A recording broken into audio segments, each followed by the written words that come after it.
Assalamualaikum warahmatullahi wabarakatuh. Waalaikumsalam warahmatullahi wabarakatuh.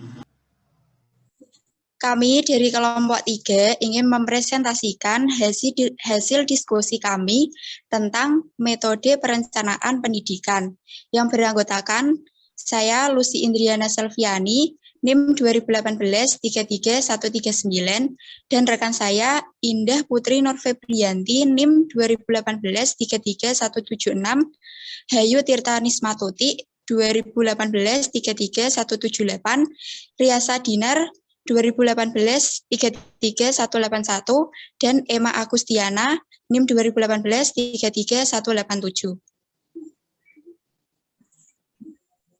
Selanjutnya, Mbak. Pengertian perencanaan pendidikan. Menurut Wina, tahun 2018, perencanaan pendidikan adalah suatu proses berpikir yang mendalam, menganalisis, merumuskan, dan menimbang, serta memutuskan hal-hal yang dapat digunakan dalam mencapai tujuan yang telah ditetapkan.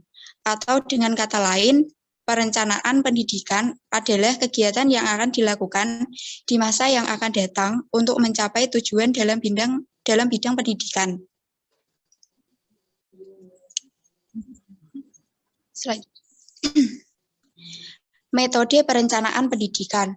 Metode perencanaan pendidikan ada 6, yaitu yang pertama metode analisis sumber, cara, tujuan, metode analisis masukan, keluaran, yang ketiga metode analisis ekonometrik, yang keempat metode diagram sebab akibat, yang kelima metode analisis siklus kehidupan, dan yang keenam yaitu metode proyeksi.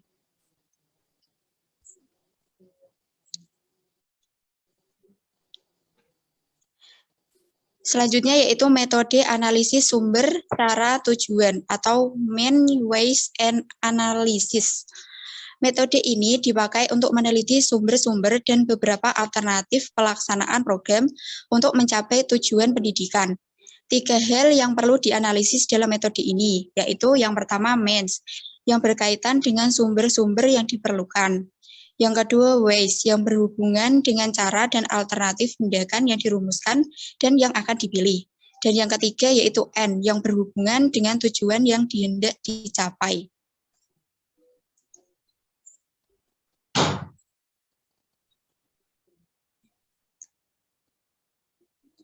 Beberapa hal yang perlu diperhatikan.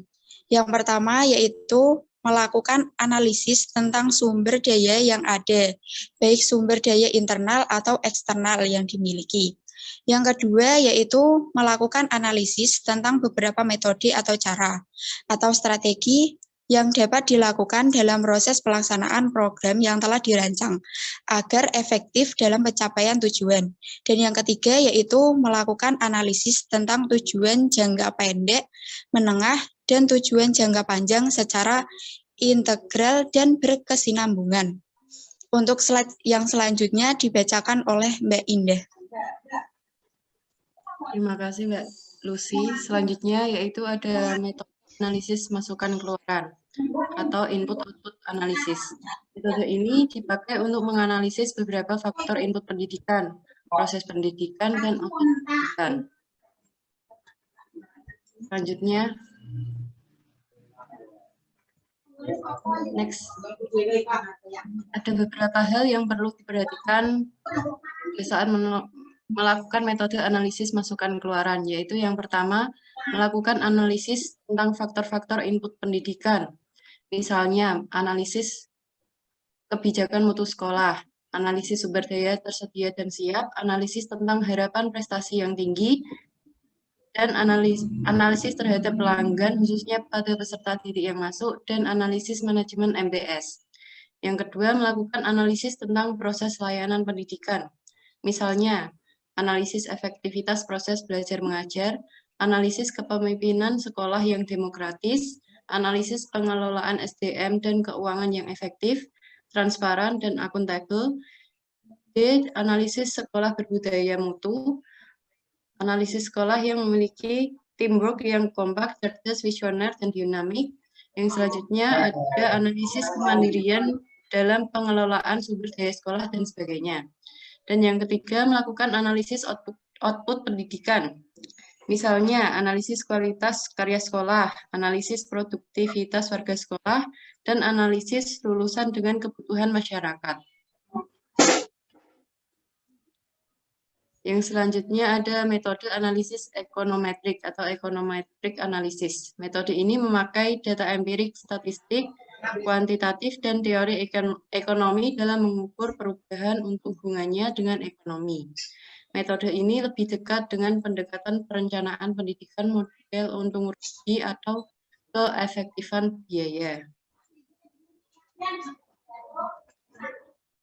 Ada beberapa hal yang perlu diperhatikan pada saat melakukan metode analisis ekonometrik, yaitu yang pertama melakukan analisis secara empirik atau kuantitatif tentang sumber daya dan sumber dana yang dimiliki oleh lembaga yang berpotensi untuk bisa dikembangkan secara maksimal dalam rangka meraih keuntungan finansial secara maksimal.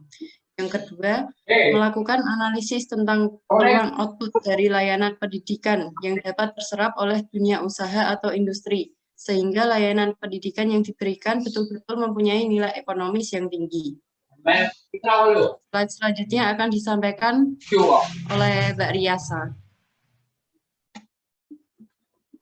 Baik, terima kasih. Selanjutnya yaitu metode diagram sebab akibat atau cause effect diagram. Metode ini dipakai dalam perencanaan yang menggunakan second hipotetik untuk mendapatkan gambaran masa depan yang lebih baik.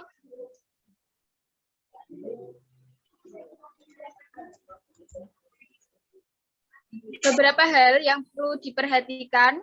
Yang pertama yaitu melakukan analisis beragam problem atau beragam tantangan yang akan dihadapi oleh dunia pendidikan di masa yang akan datang dengan menggunakan analisis SWOT.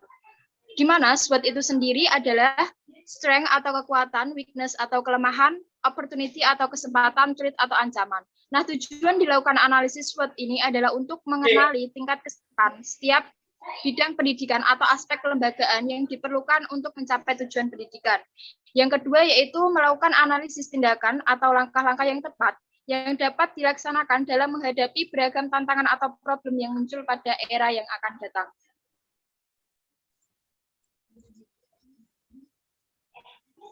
Metode analisis siklus kehidupan atau life cycle analysis. Metode ini dipakai untuk mengalokasikan sumber daya yang ada di sekolah dengan memperhatikan siklus kehidupan produksi atau output layanan pendidikan lulusan, proyek, program, dan proses kegiatan layanan pendidikan. Tahapan yang perlu diperhatikan. Yang pertama yaitu melakukan konseptualisasi program-program dalam perencanaan pendidikan. Yang kedua, spesifikasi program-program dalam perencanaan pendidikan. Yang ketiga, pengembangan prototipe layanan pendidikan. Yang keempat, pengujian dan evaluasi program-program dalam perencanaan pendidikan. Yang kelima, operasi. Dan yang keenam, produk atau output layanan pendidikan lulusan. Selanjutnya akan dilanjut oleh Mbak Hayu. Ya, terima kasih Mbak Riasa. Yang selanjutnya yaitu metode proyeksi. Metode ini paling banyak dipakai dalam perencanaan pendidikan di tingkat mikro atau lembaga satuan pendidikan. Perencanaan pendidikan yang menggunakan metode proyeksi akan menghasilkan cara pemecahan masalah penduduk 5 tahunan, data persekolahan, proyeksi penduduk usia sekolah, proyeksi ruang kelas, dan proyeksi kebutuhan guru. Next.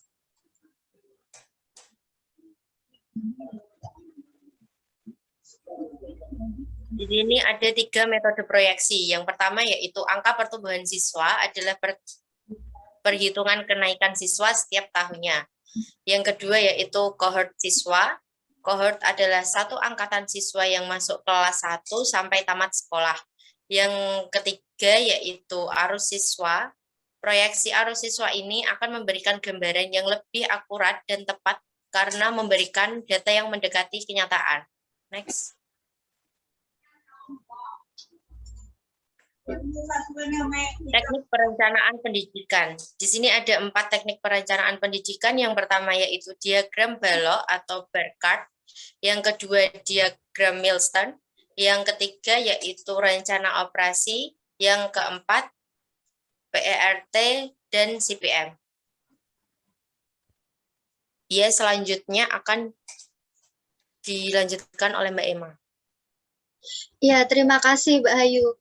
Selanjutnya yang pertama diagram balok atau bar chart. Diagram balok memberikan gambaran tentang kegiatan terperinci dari suatu proyek, waktu memulai sikap kegiatan, dan lamanya kegiatan tersebut.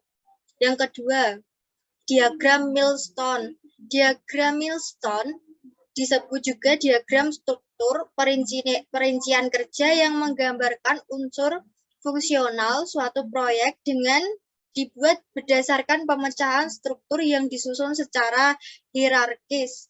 Jika proyek secara keseluruhan dianggap sebagai sistem, maka proyek tersebut dipecah menjadi subsistem. Kemudian rencana operasi. Dalam merencanakan proyek, harus menjawab dan menganalisa pertanyaan sebagai berikut. Ada apa yang harus dilakukan, bagaimana hal yang tersebut akan dilakukan, oleh siapakah kegiatan dilaksanakan, sumber apakah yang diperlukan, kapan kegiatan dilaksanakan, di mana kegiatan akan dilaksanakan. Selanjutnya, PERT dan CPM. PERT digunakan hampir dalam segala kegiatan, mulai dari memformulasikan secara rencana sampai evaluasi dari implementasi rencana. Sedangkan CPM digunakan dalam proyek yang mempunyai data biaya. PERT dan CPM sering disebut network karena melukiskan hubungan kebergantungan dan pengaturan kegiatan logis sekuensial yang membentuk jaringan kerja dari suatu proyek. Nah, kesimpulan yang dapat kita ambil, dalam merencanakan dan melaksanakan perencanaan pendidikan diperlukan adanya metode serta teknik yang saling berkaitan. Metode-metode perencanaan pendidikan antara lain ada metode analisis sumber cara, tujuan, kemudian ada metode analisis masukan dan keluaran, kemudian ada metode analisis ekonometrik, yang selanjutnya metode diagram sebab akibat, dan ada metode analisis siklus kehidupan. Sedangkan teknik-teknik perencanaan dapat berjalan dengan baik apabila sesuai dengan perencanaan yang dibuat dan unsur pendukung yang relevan.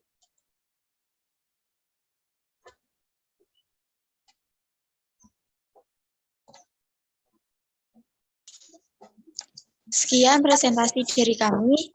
Jika ada salah kata, kami mohon maaf yang sebesar-besarnya. Wassalamualaikum warahmatullahi wabarakatuh. Waalaikumsalam. Waalaikumsalam warahmatullahi wabarakatuh.